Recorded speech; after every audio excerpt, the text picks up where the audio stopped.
सभी को नमस्कार, सभी को राम राम। आज अपने जिला सीरीज के अंदर आज अपने चर्चा करने जा रहे हैं राजस्थान का जो बीकानेर जिला है। बीकानेर जिले के बारे में आज इस क्लास के अंदर अपने चर्चा करेंगे कि इसके अंदर क्या क्या खास बातें हैं। तो देखो, बीकानेर जो जिला है ना, इससे कोई वर्तमान में नवीनतम जिला जो बने हैं, जितने भी बने हैं उनमें से कोई भी बीकानेर से कोई अलग नहीं हुआ।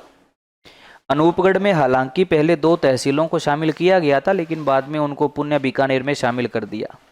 तो कोई बहुत बड़ा परिवर्तन बीकानेर में नहीं मान सकते, लेकिन बीकानेर जिले से जो जीके के जो फैक्ट है, वहाँ से प्रत्येक एग्जाम के अंदर आपने देखा होगा, चाहे कल्चर का आ जाए चाहे जियोग्राफी का आ जाए, 2 से 3% यहाँ से उड़ते ही उड़ते हैं। और लगभग संप्रदाय की जो मुख्य पीठ यहाँ पर 2-3 जिनके जिक्र आते हैं, वहाँ से प्रश्न सीधे एग्जाम में उठते हैं। तो एग्जाम की दृष्टि से बड़ा महत्वपूर्ण जिला है अपना बीकानेर जिला। इनके ऊपर आज अपने मुख्य बातों पर चर्चा करेंगे और बीकानेर नक्शे के बारे में भी पढ़ेंगे कि बीकानेर में कौन कौन सी तहसीलें हैं, किससे क्या क्या मुख्य फैक्ट है जो अपने ले सकते हैं। तो उन सब के ऊपर अपने आज चर्चा करेंगे। चलिए अपने शुरू करते हैं। उससे पहले जो भी साथी इस क्लास से जुड़ा है वो क्लास को लाइक और शेयर जरूर कर दें, बार बार कहना ना पड़े, ताकि अपने सीधा टॉपिक के ऊपर अपना ध्यान दें और जितना हो सके उतना कम समय के अंदर हम ज़्यादा बातों को याद करने का प्रयास करें। जैसे अगर अपने बीकानेर वाले क्षेत्र की बात करें तो इसका जो प्राचीन नाम है वो राती घाटी और जांगल प्रदेश जो है, इसके प्राचीन नाम मिलते हैं।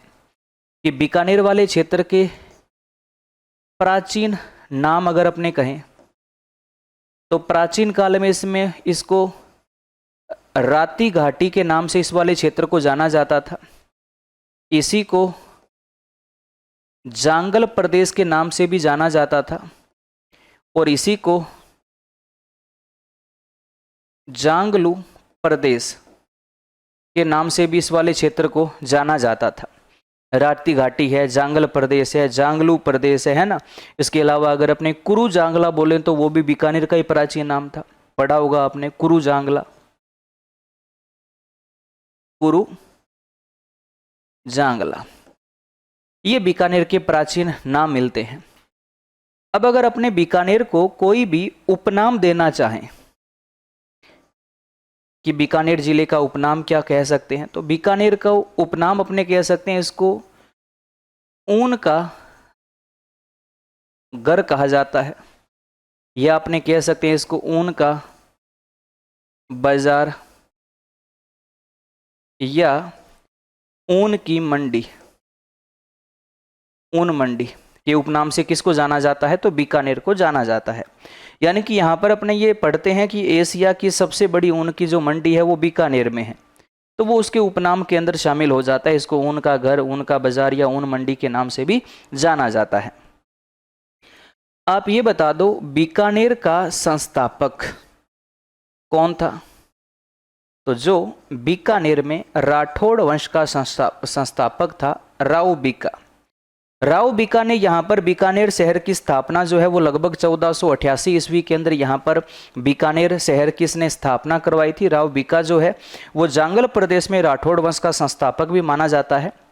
अक्षय तृतीया के दिन बीकानेर शहर की स्थापना की गई थी। वैशाख शुक्ला तृतीया आखा तीज वाले दिन, और वही दिन बीकानेर शहर स्थापना दिवस भी माना जाता है। कि बीकानेर शहर की स्थापना कब हुई थी, तो अपने कह सकते हैं आखा तीज के दिन, आखा तीज के दिन। और ये दिन बीकानेर शहर स्थापना दिवस के रूप में भी मनाया जाता है। और बीकानेर की अगर अपने बात करें आरजे नंबर की, तो बीकानेर का आरजे नंबर क्या है, जल्दी से कमेंट करके बता दो। बीकानेर का आरजे नंबर है आरजे 07, ये बीकानेर का आरजे नंबर है। और बीकानेर के प्राचीन नाम राती घाटी है, जांगल प्रदेश है, जांगलू प्रदेश है, कुरु जांगला है, ये बीकानेर के प्राचीन नाम मिलते हैं। और बीकानेर के संस्थापक राव बीका है, और बीकानेर के राठौड़ वंश का संस्थापक भी राव बीका है।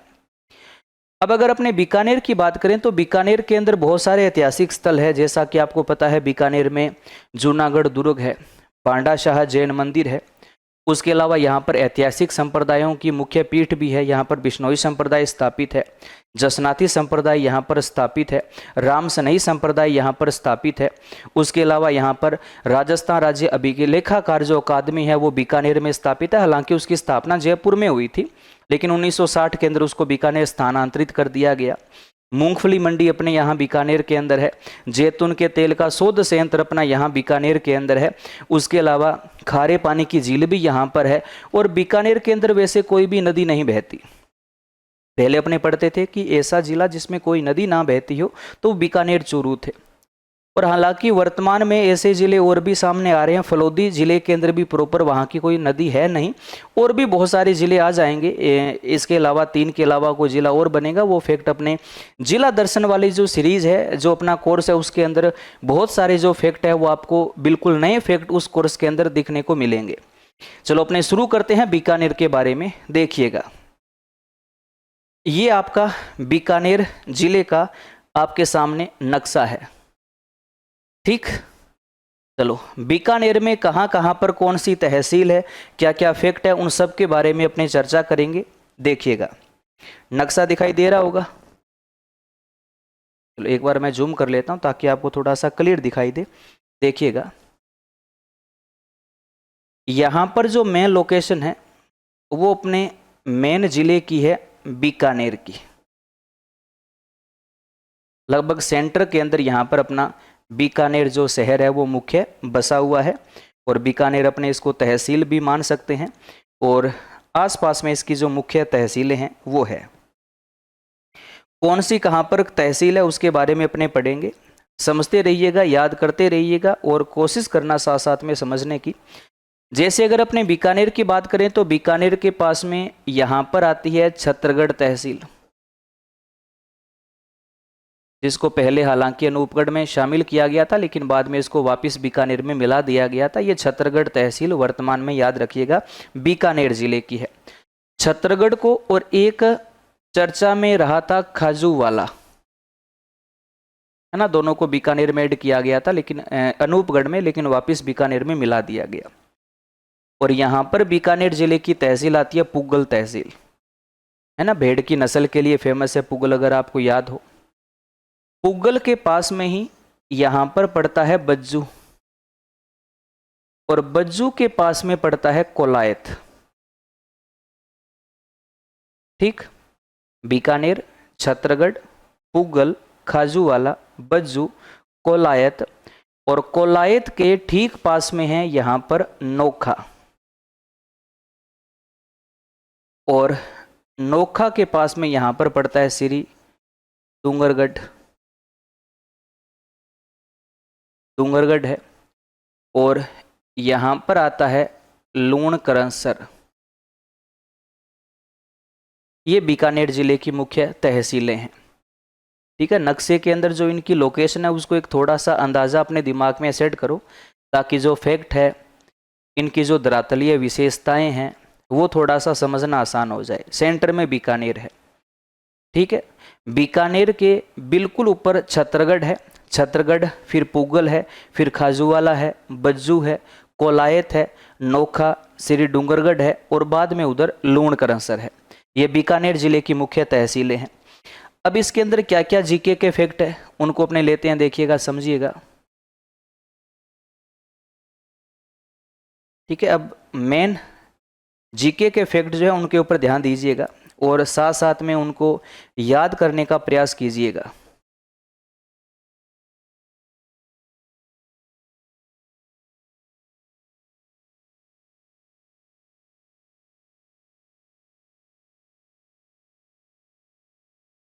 देखिएगा, पहले अगर अपने बात करें लूणकरंसर की, देखिएगा लूणकरंसर में क्या क्या खास बातें हैं जीके के फैक्ट में, समझिएगा।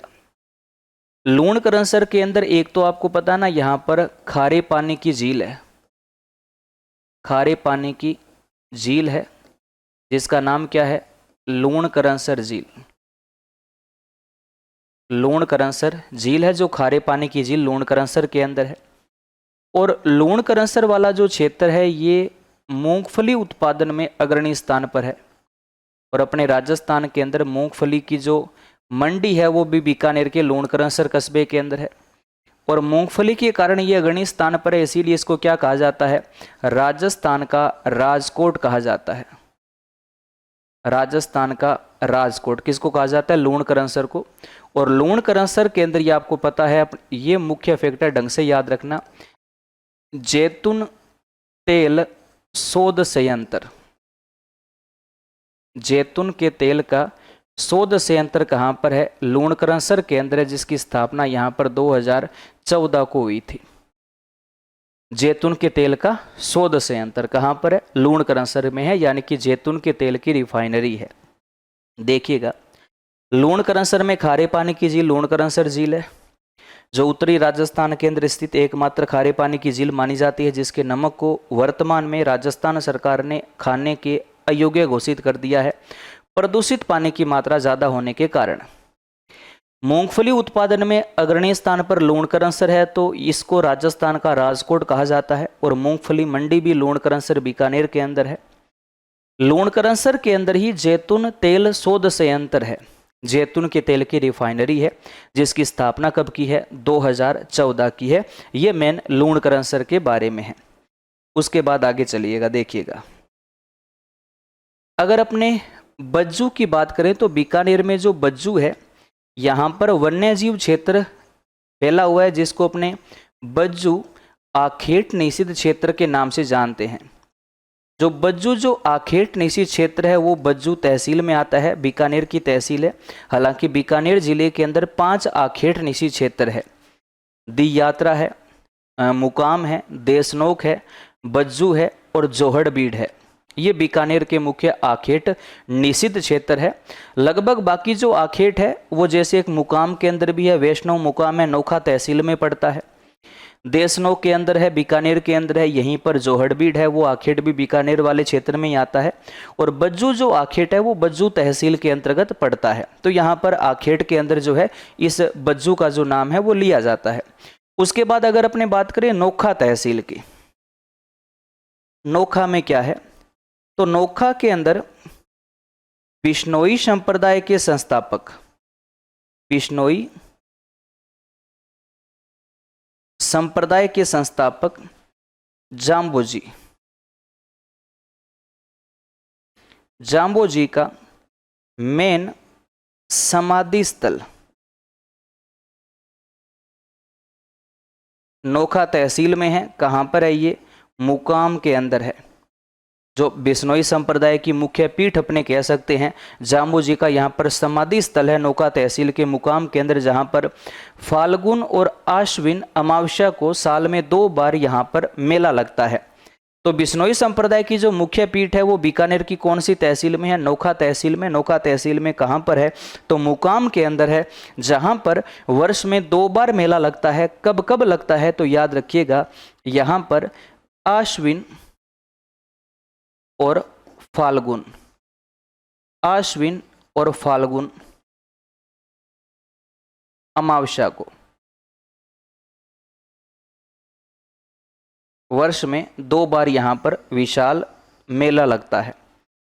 और जो नोखा है, यहीं पर याद रखो, एशिया की सबसे बड़ी मोठ मंडी है। एशिया की सबसे बड़ी मोठ मंडी कहाँ पर है, नोखा बीकानेर के अंदर है। एशिया की सबसे बड़ी मोठ मंडी कहाँ पर है, तो वो नोखा बीकानेर के अंदर है। और बिश्नोई संप्रदाय की मुख्य पीठ भी नोखा तहसील के मुकाम के अंदर है। जाम्बोजी का समाधि स्थल है, जहाँ पर साल में 2 बार मेला लगता है। आश्विन और फाल्गुन अमावस्या को यहाँ पर वर्ष में 2 बार मेला लगता है। चलिए, उसके बाद बात करते हैं कोलाई तहसील की। क्या खास बात है, देखिएगा। अब ये जो कोलायत वाला जो क्षेत्र है, एक तो आपको पता है कि कोलायत जो क्षेत्र है ये कपिल मुनि की तपोस्थली माना जाता है। कपिल मुनि की तपोस्थली माना जाता है। और कपिल मुनि जो थे ये सांख्य दर्शन के सबसे बड़े ज्ञाता माने जाते हैं। सांख्य दर्शन के सबसे बड़े जो ज्ञाता थे वो कपिल मुनि थे। और इसी कोलायत तहसील के अंदर ही एक मीठे पानी की झील स्थित है। कौन सी, कोलायत झील। और कोलायत जो झील है, इस कोलायत झील को क्या कहा जाता है? तो इस कोलायत झील को कहा जाता है शुष्क मरुस्थल का सुंदर उद्यान, या सुंदर मरु उद्यान भी कह सकते हैं, कोलायत झील का उपनाम है। और एक बीकानेर में गजनेर झील है जिसको शुद्ध दर्पण कहा जाता है। और कोलायत झील को क्या कहा जाता है? शुष्क मरुस्थल का सुंदर उद्यान कहा जाता है। और ये कोलायत जो कस्बा है ये कपिल मुनि की तपोस्थली है। और कपिल मुनि जो थे वो सांख्य दर्शन के सबसे बड़े ज्ञाता माने गए थे।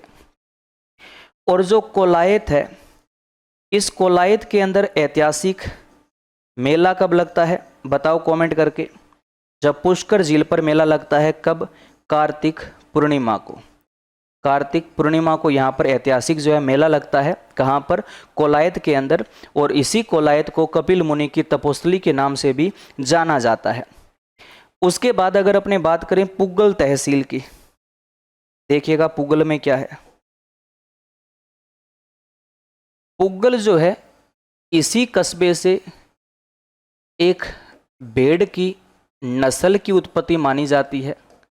और उस नस्ल का नाम भी क्या है? पुग्गल है। तो पुग्गल जो भेड़ की नस्ल है उसकी उत्पत्ति बीकानेर के पुग्गल कस्बे से मानी जाती है। पुग्गल जो है वो बीकानेर की एक तहसील है जहाँ से इस भेड़ की नस्ल की उत्पत्ति जो है वो मानी जाती है। श्री डूंगरगढ़, देखिएगा श्री डूंगरगढ़ के बारे में, इसके बारे में मैं यहाँ पर लिख रहा हूँ। श्री डूंगरगढ़ तहसील का एक गांव है रीडी गांव। कौन सा गांव है? रीडी गांव, जहां पर वीर बिग्गा जी का जन्म हुआ था। देखिएगा रीडी गांव है, कौन सी तहसील का है? श्री डूंगरगढ़ तहसील का ये गांव है, बीकानेर का गांव है। कौन सा? रीडी गांव है। और ये जो रीडी गांव है, इसी रीडी गांव के अंदर वीर बिग्गा जी का जन्म यहीं पर हुआ था। और वीर बिग्गा जी जो है इसको जाखड़ समाज के कुल देवता के रूप में पूजे जाते हैं। जाखड़ समाज के कुल देवता कौन है? वीर बिग्गा जी, जिनका जन्म श्री डूंगरगढ़ तहसील के रीडी गांव के अंदर माना जाता है। तो ये बीकानेर जिले से संबंधित मुख्य जीके के फैक्ट है। अगर चाहो तो आप स्क्रीनशॉट ले सकते हो, फिर अपने एक बार जल्दी से इनको दोबारा रिवाइज कर लेते हैं ताकि मेन बातें आपको दोबारा एक बार और समझ में आ जाए। देखते रहिएगा, ले लो स्क्रीनशॉट। चलो देखिएगा, बीकानेर की बात करते हैं। लूणकरणसर तहसील, क्या खास बात है? एक तो यहाँ पर खारे पानी की झील है लूणकरणसर झील, जिसका नमक वर्तमान में खाने के अयोग्य घोषित है। क्यों? क्योंकि प्रदूषित पानी की मात्रा ज़्यादा है। और लूणकरणसर मूंगफली उत्पादन में अग्रणी स्थान पर है और मूंगफली की मंडी भी यहीं पर है। तो इसीलिए लूणकरणसर को राजस्थान का राजकोट कहा जाता है। राजस्थान में जैतून तेल शोध संयंत्र भी लूणकरणसर में है, जिसकी स्थापना 2014 में हुई थी। जैतून के तेल की रिफाइनरी अपने इसको कह सकते हैं। जबकि जैतून की टहनियों से ग्रीन टी बनाने की जो फैक्ट्री है वो बस्सी में है। जयपुर ग्रामीण के अंदर बस्सी के अंदर जैतून की टहनियों से ग्रीन टी बनाने की फैक्ट्री है। ये लूणकरणसर तहसील के बारे में है। श्री डूंगरगढ़ तहसील, श्री डूंगरगढ़ तहसील का एक गांव है रीडी गांव, जहां पर वीर बिग्गा जी का जन्म हुआ था। और वीर बिग्गा जी जो है वो जाखड़ समाज के कुल देवता है। जाखड़ समाज के कुल देवता कौन है? वीर बिग्गा जी, जिनका जन्म कहाँ हुआ था? श्री डूंगरगढ़ तहसील के रीडी गांव के अंदर उनका जन्म माना जाता है। बज्जू जो तहसील है वहीं पर बज्जू में बज्जू आखेट निषिद्ध क्षेत्र है। वर्तमान अपने राजस्थान में 33 आखेट निषिद्ध क्षेत्र है, जिसमें से बीकानेर जिले में 5 है। दी यात्रा, वैष्णव मुकाम, देशनोक, बज्जू, जोहड़बीड़। और बज्जू जो आखेट है वो बीकानेर की बज्जू तहसील के अंदर आता है। नोखा तहसील की बात करें तो नोखा तहसील के मुकाम के अंदर बिश्नोई संप्रदाय के संस्थापक श्री गुरु जंबेश्वर जी भगवान जी का जो है मेन वहाँ पर समाधि स्थल है। तो वहीं मुकाम पर बिश्नोई संप्रदाय का सबसे बड़ा मेला साल में 2 बार लगता है, आश्विन अमावस्या को और फाल्गुन अमावस्या को। और समराथल दौरा, धोक दौरा, वो भी बीकानेर जिले के यहीं पर अपने पीपासर बांधते हैं, वो भी आता है। वो बीकानेर डिस्ट्रिक्ट का या नागौर डिस्ट्रिक्ट का, जल्दी से वो कमेंट करके आप बताओ, क्योंकि ये वाला पीपासर जो है, समराथल धोक दौरा जो है, ये दो स्थल जो है ये काफ़ी डाउटफुल रहते हैं लगभग स्टूडेंट के माइंड में। तो आप कमेंट करके इस प्रश्न का उत्तर दीजिएगा। उसके अलावा नोखा की बात करें तो नोखा तहसील के अंदर ही एशिया की सबसे बड़ी मोठ मंडी भी है। मूंगफली मंडी लूणकरणसर में है। एशिया की सबसे बड़ी मोठ मंडी कहाँ पर है, तो वो नोखा बीकानेर के अंदर है।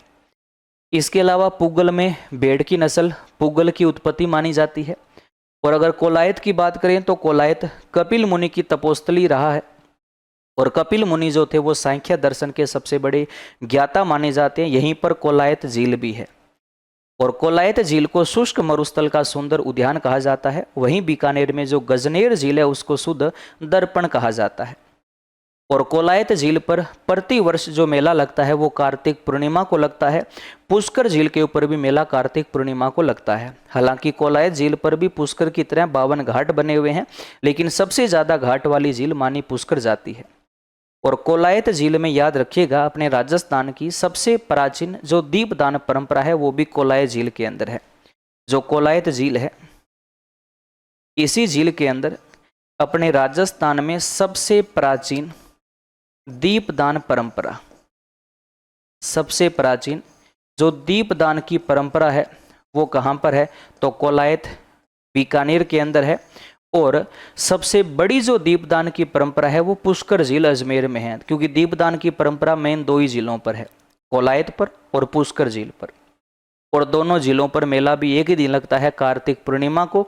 और दोनों झीलों पर जो घाट है वो भी कितने कितने हैं, 52 घाट है। लेकिन फिर भी सबसे ज्यादा घाट वाली जो झील है वो मानी कौन सी जाएगी, पुष्कर मानी जाएगी। तो पुष्कर झील को 52 घाटी झील के नाम से भी जाना जाता है। यहां तक मुझे नहीं लगता कि कोई डाउट आपको रहेगा, अच्छे से समझ में आ गया होगा। अन्य अपने बात करते हैं बीकानेर जिले के बारे में। देखिएगा, बीकानेर जिले के अंदर, बीकानेर शहर के अंदर ऐतिहासिक एक दुर्ग का नाम आता है, जैसा कि आपको पता है जूनागढ़ दुर्ग।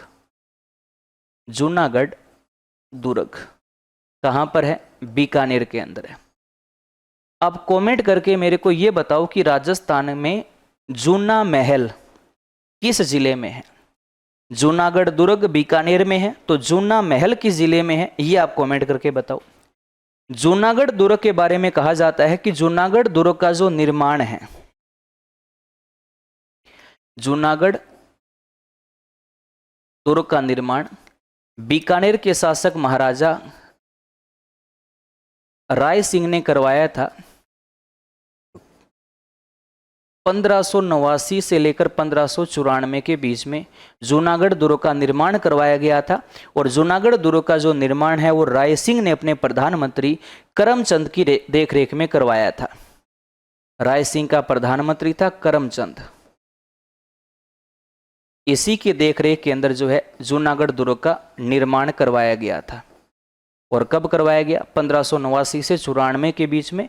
और निर्माणकर्ता कौन था, बीकानेर का शासक महाराजा राय सिंह था। महाराजा राय सिंह जो था ये अकबर का दूसरा सबसे बड़ा विश्वासपात्र राजपूत राजा भी था। अकबर का पहला जो विश्वासपात्र राजपूत राजा था वो मिर्जा राजा मानसिंह था, 7000 मनसबदार था। और राय सिंह जो था ये अकबर का दूसरा सबसे बड़ा विश्वासपात्र राजपूत राजा था, 4000 मनसबदार था। जो आगे चलकर जहांगीर का सबसे बड़ा विश्वासपात्र राजपूत राजा जो बना था वो ये राय सिंह बना था। और राय सिंह को राजपुताने का कर्ण भी कहा जाता है। उसी राय सिंह ने बीकानेर में जूनागढ़ दुर्ग का जो है वो निर्माण करवाया था। जल्दी से, अभी तक आपका जवाब आया नहीं है कि राजस्थान में जूना महल कहाँ पर है, वो बता दो। इसके अलावा बीकानेर के अंदर पांडाशाह जैन मंदिर, ये भी मेन बीकानेर शहर के अंदर ही आता है। और इस भांडाशाह जैन मंदिर का जो निर्माण हुआ था वो वैसे निर्माण तो हुआ था राव लूणकरण के शासनकाल के अंदर, भांडाशाह ने इसका निर्माण करवाया था। यानी कि इस जैन मंदिर का निर्माण करता कौन था, भांडाशाह था। और किसके शासनकाल में, तो राव लूणकरण के शासनकाल में इसका निर्माण हुआ था। और कहा जाता है कि इस मंदिर के निर्माण के समय इसके नींव के अंदर घी व नारियल तेल डाला गया था। जिसके नींव में घी डाला गया, ये विशेषता किसकी है? बांडा शाह के जैन मंदिर की है, जो कहां पर है? बीकानेर के अंदर है। और इसका निर्माण किस राजा के शासनकाल में हुआ था? राव लूणकरण के शासनकाल में इस बांडा शाह जैन मंदिर का निर्माण हुआ था। एक आपको पता है ना, अगर अपने बात करें बीकानेर से जो संप्रदाय संबंधित है कि बीकानेर से कौन कौन से संप्रदाय संबंधित है, कौन कौन से संप्रदाय की यहाँ पर मुख्य पीठ है, तो आपको पता है यहाँ पर मुख्य रूप से 3 संप्रदायों का जिक्र आता है। एक तो बीकानेर के अंदर जसनाती संप्रदाय है ना, और जसनाती संप्रदाय की जो मेन पीठ है वो कत्रियासर के अंदर है, लगभग आपको पता है। और एक यहां पर आपको पता है ना, राम सनई संप्रदाय,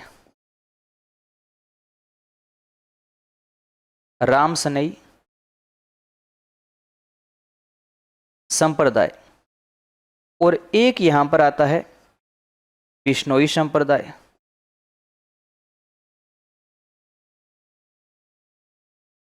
ये बीकानेर से मुख्य रूप से 3 संप्रदाय संबंधित है और यहां से प्रश्न एग्जाम में सीधा सा आता है। जसनाती संप्रदाय है, बीकानेर से संबंधित है। राम सनई संप्रदाय बीकानेर से संबंधित है। बिश्नोई संप्रदाय बीकानेर से संबंधित है। जसनाती संप्रदाय की मुख्य पीठ बीकानेर में कहां पर है? तो आपको पता है कत्रियासर के अंदर है। और यहां का कौन सा नृत्य प्रसिद्ध है? तो यहां का अग्नि नृत्य प्रसिद्ध है। कौन सा? अग्नि नृत्य यहां का प्रसिद्ध है। राम सनई संप्रदाय की जो मुख्य पीठ है वो भी कहाँ मानी जाती है? बीकानेर में मानी जाती है। और बिश्नोई संप्रदाय की जो मुख्य पीठ है वो कहाँ मानी जाती है? मुकाम के अंदर। और मुकाम बीकानेर की कौन सी तहसील में आता है? नोखा तहसील में आता है। तो बीकानेर जिले से अगर संप्रदाय की विशेषता की बात की जाए तो ये 3 नाम याद रखिएगा और प्रत्येक एग्जाम के लिए मोस्ट इंपॉर्टेंट है। जसनाती संप्रदाय कत्रियासर बीकानेर में है, अग्नि नृत्य यहाँ का फेमस है। राम सनई संप्रदाय भी बीकानेर से संबंधित है। बिश्नोई संप्रदाय की जो मुख्य पीठ है वो भी नोखा तहसील के मुकाम के अंदर है। गुरु जाम्बो जी जो है बिश्नोई संप्रदाय के संस्थापक माने जाते हैं और मुकाम के अंदर आपको पता है जाम्बो जी का जो है वो मुख्य समाधि स्थल है। उसके अलावा अन्य अगर अपने फैक्ट यहाँ पर याद करें तो आप ये बताओ, बीकानेर का प्रसिद्ध लोक नाट्य कौन सा है? बिल्कुल, कौन सा है? रम्मत लोक नाट्य। किस जिले का फेमस है? बीकानेर जिले का फेमस है। कौन सा लोक नाट्य? रम्मत लोक नाट्य यहाँ का फेमस माना जाता है। इसके अलावा एक जीके में प्रश्न आता है ना, आपको पता है सौंथी सभ्यता। सौंथी सभ्यता, ये जो सभ्यता स्थल है ये भी कहां पर है? तो ये भी कहां पर है? बीकानेर के अंदर है। कौन सी सभ्यता? सौंथी सभ्यता। और बीकानेर का प्रसिद्ध लोकनाट्य कौन सा है? तो रम्मत लोकनाट्य बीकानेर जिले का प्रसिद्ध है। इसके अलावा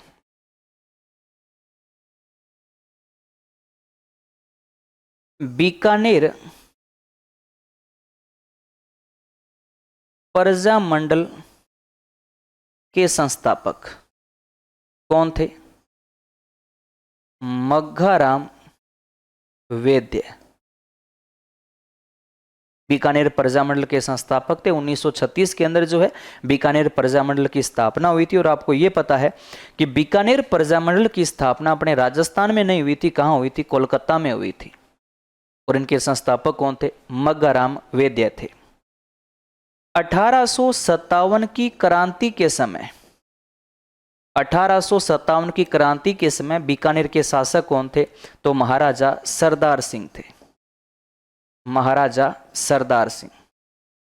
महाराजा सरदार सिंह जो है वो 1857 की क्रांति के समय बीकानेर के शासक थे, जिन्होंने राजस्थान से बाहर जाकर अंग्रेजों की सहायता की थी, है ना, पंजाब गए थे। और राजस्थान के एकीकरण के समय बीकानेर के शासक कौन थे? बिल्कुल महाराजा शार्दुल सिंह थे, महाराजा शार्दुल सिंह। एकीकरण विलय पत्र पर हस्ताक्षर करने वाली जो प्रथम रियासत थी वो बीकानेर थी। महाराजा शार्दुल सिंह ने ही पहली बार एकीकरण विलय पत्र पर हस्ताक्षर किए थे। और इन्हीं के शासनकाल के अंदर अपने राजस्थान की सबसे बड़ी जो नहर परियोजना है IGNP, उस नहर की जो रूपरेखा बनाने का जो काम है वो इन्हीं ने शुरू करवाया था। इन्हीं के दरबार में कंवर सेन था जिन्होंने इंदिरा गांधी नहर की मुख्य जो है वो रूपरेखा तैयार की थी। तो कंवर सेन को IGNP का मुख्य अभियंता भी कहा जाता है।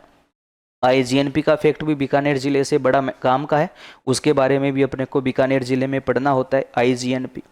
IGNP का निर्माण करवाने वाले भी बीकानेर के शासक कौन थे? तो वो भी महाराजा शार्दुल सिंह थे। बीकानेर प्रजामंडल के संस्थापक मग्गैराम वैद्य थे। क्रांति के समय यहाँ के शासक महाराजा सरदार सिंह थे और एकीकरण के समय यहाँ के शासक कौन थे? तो महाराजा शार्दुल सिंह थे। इसके अलावा बीकानेर के देशनोक में करणी माता जी का मंदिर भी बना हुआ है ना। और करणी माता जी जो है वो बीकानेर के राठौड़ वंश की इष्ट या आराध्य देवी मानी जाती है और चारणों की कुल देवी भी करणी माता है, जिनके मंदिर को मठ कहा जाता है और सफेद चूहों को काबा कहा जाता है। और करणी माता जी का मंदिर भी कहाँ पर है? तो वो भी बीकानेर के अंदर है। इसके अलावा बीकानेर जिले में अन्य अगर अपने कोई और फैक्ट पढ़े तो उससे पहले मैं आपको बता दूं, वैसे तो आप सब को पता है अच्छे से, लेकिन फिर भी मैं आपको बता देता हूं। एक तो ये अपनी मार्केट के अंदर 12 से 15 दिसंबर के बीच में संकल्प पब्लिकेशन के द्वारा राजस्थान के जिला दर्शन की जो पुस्तक है ये मार्केट में आएगी, जिसमें जैसे मैं अभी मानचित्र के अंदर आपको करवा रहा हूँ ना, उसी हिसाब से प्रत्येक जिले को इसमें डिटेल के अंदर लिखा हुआ है।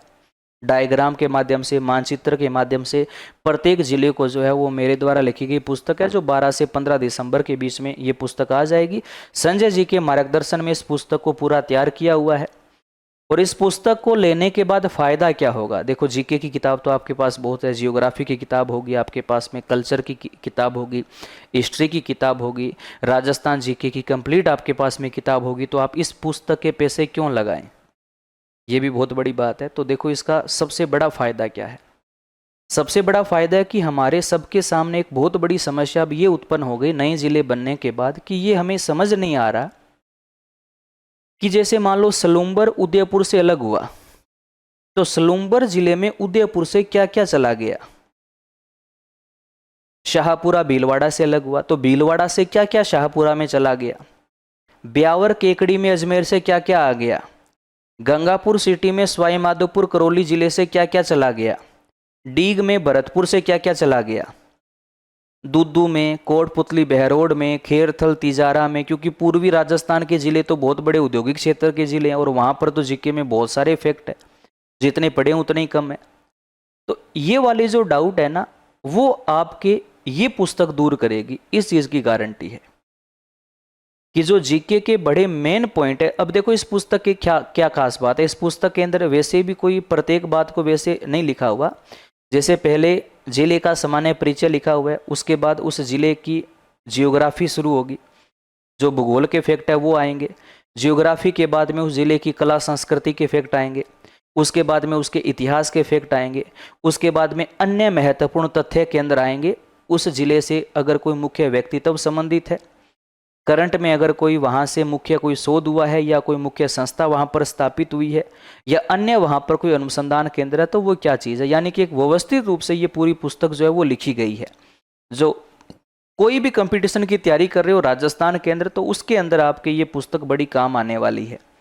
तो इस पुस्तक के प्रति भी अपना ज़रूर एक बार विश्वास दिखाइएगा। और ये जो पुस्तक है, इसी पुस्तक को लेकर मैंने राजस्थान के जिला दर्शन का संकल्प की ऐप के ऊपर लाइव बैच में शुरू कर रहा हूं 12 दिसंबर से, जिसमें कंप्लीट राजस्थान के 50 जिलों को आपको मानचित्र के साथ पूरी व्याख्या के साथ जो है उस क्लास के अंदर आपको वो 50 के 50 जिले याद करवाए जाएंगे।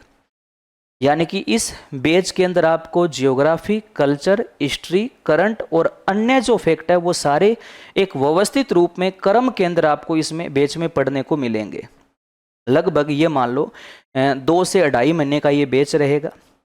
अभी जो 12 दिसंबर से ये बैच अपने जब लाइव शुरू कर रहे हैं तो जिला दर्शन का ये अपना पहला बैच है, तो इसकी फीस फिलहाल हमने 399 रुपये ही रखी है। 12 दिसंबर को जब ये बैच शुरू हो जाएगा तो इसकी फीस को बढ़ा दिया जाएगा। अभी तक इस बैच के अंदर ये मान लो कि लगभग 400 से 500 विद्यार्थी के बीच में लगभग रजिस्ट्रेशन करवा चुके हैं। तो अगर आपने अभी तक इस बैच को ज्वाइन नहीं किया है तो जल्दी से इस बैच के अंदर अभी अपना रजिस्ट्रेशन करवाइए, ताकि राजस्थान जीके के अंदर जो बहुत बड़ा परिवर्तन हुआ है नए जिले बनने के बाद, वो परिवर्तन कहीं आपके सरकारी नौकरी में कोई बाधा ना उत्पन्न करे, तो वो चीज़ आपकी ढंग से इस बैच के अंदर क्लियर हो जाएगी, ताकि कोई भी दिक्कत आपके जीके में ना आए। तो ये बैच भी आप जरूर ज्वाइन कीजिएगा। फिलहाल इसकी फीस जो है वो मात्र 399 रुपये है, और जिला दर्शन की पुस्तक भी अपने 12 से 15 दिसंबर के बीच में मार्केट में आ रही है, तो ये चीज़ भी जरूर बताइएगा। चलो बीकानेर के बारे में बात करते हैं। बीकानेर में अन्य क्या क्या है। बीकानेर के अंदर ही अपने राजस्थान में बेर का अनुसंधान केंद्र भी है, और यहाँ पर अपना खजूर का अनुसंधान केंद्र भी बीकानेर के अंदर है, जिनकी स्थापना यहाँ पर 1978 केंद्र हुई थी। बेर का और खजूर का अनुसंधान केंद्र भी यहाँ पर है। और बीकानेर के अंदर अपने राजस्थान में खजूर का कृषि फार्म भी एक स्थापित किया गया है। और खजूर का जो कृषि फार्म है ये बीकानेर में कहाँ स्थापित किया गया, तो ये खारा में स्थापित किया गया है। और खजूर का जो सबसे बड़ा कृषि फार्म है वो सागर बोझ का जैसलमेर में है, जिसको खजूर का उत्कृष्ट केंद्र भी बनाया गया है। और दूसरा फार्म खजूर का ये खारा बीकानेर के अंदर है। इसके अलावा बीकानेर के अंदर एशिया की सबसे बड़ी ऊन मंडी है। एशिया की सबसे बड़ी जो ऊन मंडी है वो भी कहाँ पर है, बीकानेर के अंदर है। राजस्थान में गलीचा प्रशिक्षण केंद्र भी कहाँ पर है, बीकानेर के अंदर है। राजस्थान के अंदर ऊन विश्लेषण प्रयोगशाला, ऊन विश्लेषण प्रयोगशाला भी कहाँ पर है, बीकानेर के अंदर है। और एशिया की सबसे बड़ी जो ऊन मंडी है वो भी बीकानेर में है। गलीचा प्रशिक्षण केंद्र भी कहाँ पर है, तो वो भी बीकानेर के अंदर है। राजस्थान राज्य, ये सबसे मेन है, एग्जाम के अंदर सीधा सा प्रश्न आता है। राजस्थान राज्य अभिलेखाकार अकादमी कहां पर है, तो ये भी बीकानेर में। अब इसके अंदर दो फैक्ट याद रखना। राजस्थान राज्य अभिलेखाकार जो अकादमी है इसकी स्थापना वैसे जयपुर में हुई थी 1955 के अंदर, और 1960 में इसको बीकानेर स्थानांतरित कर दिया गया था। यानी कि फिलहाल ये वर्तमान में कहां पर है, बीकानेर के अंदर है। याद क्या रखना है, दो सन याद रखिएगा कि इसकी जो स्थापना है वो कब हुई थी, तो इसकी स्थापना हुई थी 1955 के लगभग स्थापना हुई थी जयपुर के अंदर, और लगभग 1960 के अंदर जो है इसको बीकानेर स्थानांतरित कर दिया गया। तो मेन तो याद ये कर लो कि अपने राजस्थान राज्य अभिलेखाकार अकादमी कहाँ पर है, तो वो बीकानेर के अंदर है। और अपने राजस्थान के अंदर एकमात्र जो वेटनरी यूनिवर्सिटी है वो भी बीकानेर के अंदर है। दूसरी जो वेटनरी यूनिवर्सिटी है वो इसी विधानसभा बजट के अंदर अभी 2-3 महीने पहले जोबनेर के अंदर प्रस्तावित भी हुई थी। RS परी के अंदर वो प्रश्न भी पूछा गया था। जो दूसरी है जोबनेर में बनेगी। और एकमात्र जो वेटनरी यूनिवर्सिटी है वो कहाँ पर है, वो बीकानेर के अंदर है। यानी कि यहाँ पर अपने ये कह सकते हैं कि अपने राजस्थान के अंदर राजस्थान पशु चिकित्सा एवं पशु विज्ञान विश्वविद्यालय है। राजस्थान पशु चिकित्सा व पशु विज्ञान विश्वविद्यालय कहाँ पर है, तो ये भाई बीकानेर के अंदर है, जिसकी स्थापना अभी कुछ समय पहले हुई थी। यानी कि इसकी स्थापना कब की, तो इसकी स्थापना 2010 की मानी जाती है, जो राजस्थान की एकमात्र वेटनरी यूनिवर्सिटी है। उसके अलावा राजस्थान का प्रथम कृषि विश्वविद्यालय राजस्थान का प्रथम जो कृषि विश्वविद्यालय है वो भी बीकानेर में स्थापित हुआ था 1987 के अंदर, और इस समय इसका नाम रखा गया था राजस्थान कृषि विश्वविद्यालय के नाम से ये बीकानेर में स्थापित हुआ था, जिसको बाद में 2009 के अंदर इसका नाम बदल दिया गया और नाम इसका क्या कर दिया गया, स्वामी केशवानंद कृषि विश्वविद्यालय।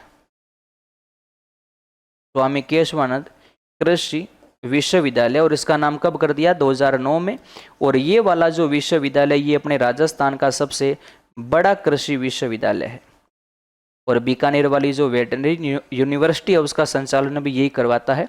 ये अपने राज्य की सबसे बड़ा जो है वो एग्रीकल्चर यूनिवर्सिटी है, राज्य का सबसे बड़ा कृषि विश्वविद्यालय है, जिसको 2009 के अंदर ये स्वामी केशवानंद कृषि विश्वविद्यालय नाम दिया गया था। हालांकि अपने राजस्थान में वर्तमान में 5 कृषि विश्वविद्यालय है। दूसरा उदयपुर के अंदर महाराणा प्रताप कृषि विश्वविद्यालय स्थापित हुआ था 1998-99 के अंदर। उसके बाद में जयपुर ग्रामीण के अंदर जोबनेर के अंदर कर्ण नरेंद्र कृषि विश्वविद्यालय 2013 में स्थापित हुआ था। जोधपुर कृषि विश्वविद्यालय भी 2013 में स्थापित हुआ था, और कोटा कृषि विश्वविद्यालय भी 2013 में स्थापित हुआ था। राजस्थान में टोटल 5 कृषि विश्वविद्यालय है, जिसमें सबसे बड़ा कहाँ पर है, तो वो बीकानेर के अंदर है। और बीकानेर वाले का नाम क्या है, तो बीकानेर वाले का नाम क्या है, स्वामी केशवानंद कृषि विश्वविद्यालय है। तो ये बीकानेर जिले से संबंधित मुख्य जीके के फैक्ट थे, जहां से एग्जाम के अंदर मुख्य रूप से प्रश्न उठते हैं। लगभग सदाबहार प्रश्न यहां से वो आते रहते हैं, तो वो बीकानेर के बारे में था।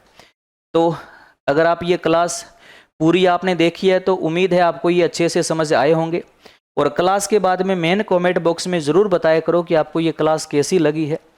इसी प्रकार से जिला दर्शन वाली सीरीज वजह से जुड़े रहिएगा, और इसी प्रकार से कंप्लीट अगर आपने जिलों को व्यवस्थित रूप से अगर कवर करना है कि कुछ में क्या चेंज हुआ, किस में क्या हुआ, तो ये लाइव बैच में 12 दिसंबर से शुरू कर रहा हूँ संकल्प ऐप गंगानगर के ऊपर, जिसकी फीस फिलहाल अभी मात्र 399 रुपये है।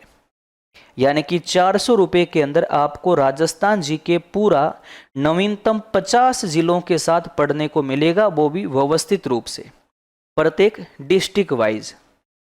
तो इस कोर्स के अंदर भी आप आज ही एडमिशन ले लो, क्योंकि लगभग इसमें 400-500 के बीच में स्टूडेंट ने अपना एडमिशन वो ले चुके हैं। तो 12 दिसंबर को जैसे ये बैच शुरू होगा तो इसकी फीस जो है वो बाद में बढ़ा दी जाएगी। 12 दिसंबर तक इसकी फीस मात्र 399 रुपये रखी गई है। और जिला दर्शन की जो पुस्तक है वो भी मेरी 12 से 15 दिसंबर के बीच में मार्केट में आ जाएगी। राजस्थान के सभी जिलों के अंदर सभी बुक स्टोर के ऊपर ये बुक आपको उपलब्ध हो जाएगी। तो ये पुस्तक भी आप ज़रूर पढ़िएगा। इस पुस्तक के अंदर भी आपको कंप्लीट जो जीके है वो आसानी से आपको समझ में भी आ जाएगा, और आपको सारे फैक्ट अच्छे से याद भी हो जाएंगे। तो इसी प्रकार से इस वाली सीरीज से जुड़े रहिएगा जिला दर्शन सीरीज के साथ में। और अगर आपको क्लास ये अच्छी लगी है तो क्लास को लाइक ज़रूर कर देना, अपने साथियों के बीच में इसको शेयर ज़रूर करना। और इस चैनल में अगर कोई पहली बार जुड़ा है तो चैनल को सब्सक्राइब ज़रूर कर लेना। मिलते हैं अगली क्लास के अंदर एक नए जिले के साथ में। जब तक अपना ध्यान रखिएगा, मुस्कुराते रहिएगा, स्वस्थ रहिएगा। सबका बहुत बहुत धन्यवाद। जय हिंद, जय भारत।